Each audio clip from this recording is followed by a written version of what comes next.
You are responsible for your emotions, right? At least that's what we're being told on social media quite often. And this is partially true, but there are also many other aspects of emotions that you cannot and should not completely control.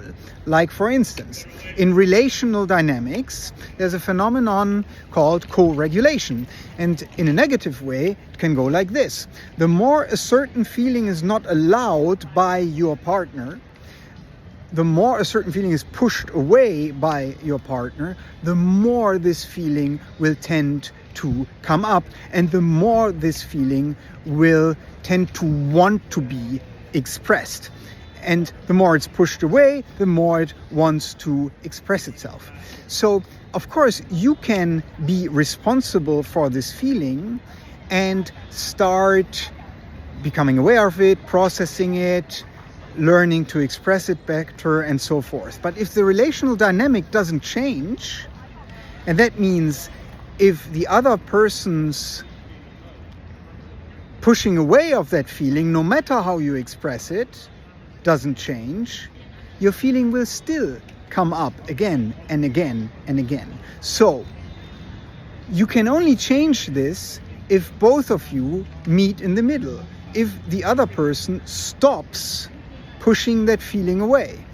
And that will allow you to be even more responsible, more aware, more able to express this feeling appropriately.